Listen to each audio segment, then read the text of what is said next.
What's up everyone, today I'm going to be making a video on my 2017 Silverado with a 4-inch belltech lift kit on 35s. Alright, so let's start off with the lift kit itself. In the front we have a 4-inch belltech lift kit, like I said.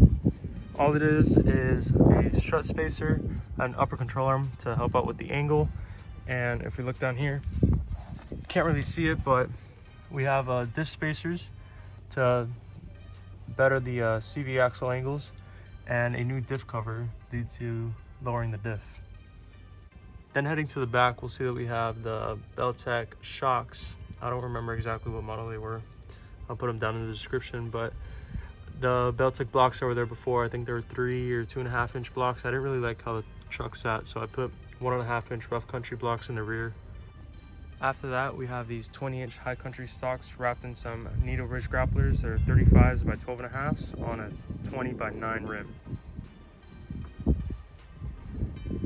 What I like about this lift kit the most is that I didn't have to change my front knuckles, which would have affected my ride, and also my track in the front would have been a lot wider than it would have been before.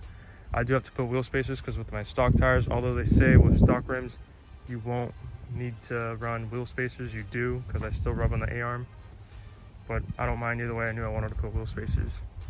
These tires really don't make that much noise if you're in the market for some ridge grapplers. You do want to make sure you get them aligned well, because the first place I went to didn't really align them too well, and the front wheels the front tires started cupping a lot, so I had to make sure to get that right.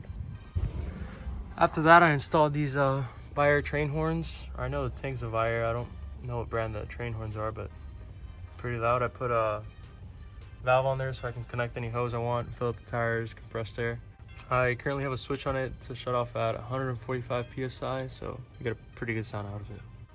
Here's a little demo of how it sounds. I put the switch right under here on my footwell. It's pretty loud for what it is. After that, I did some cosmetic stuff like color match the badges, and I took off the lower valence on the bumper. I also did the tints. If you want to know, it's 5% on top of stock, 20 in the back, 15 in the front, and 75 on the shield. It looks pretty dark on the outside, but if you look inside, you can pretty much see it clear throughout the whole truck. At night it gets a little hard, but it's not that bad. For lights, all the lights on the truck are stock in the front, besides the rear backup lights and the tag lights. Don't remember the brand exactly for both, but I'll make sure to put everything I do to the truck in the link down in the description.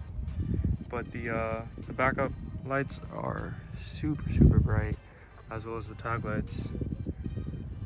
Instead of being just a light on this, it was actually the whole like assembly that you had to change. Some other lights I added were these Mick Tuning 8-piece rock lights. They were about $100. Not bad for what they are. Wish they would light up a little bit more when they're white. They aren't that bright white. But I put one on each wheel well and then one on each side of the truck, so they light up pretty good at night. I'll put a photo here. That said, everyone, that is going to be it for today's video. If you have any other questions about the truck or something I didn't mention, make sure to put it down in the comments. Everything I do have on the truck, I'll make sure to put the link in the description so you can check out all those parts, and that's it.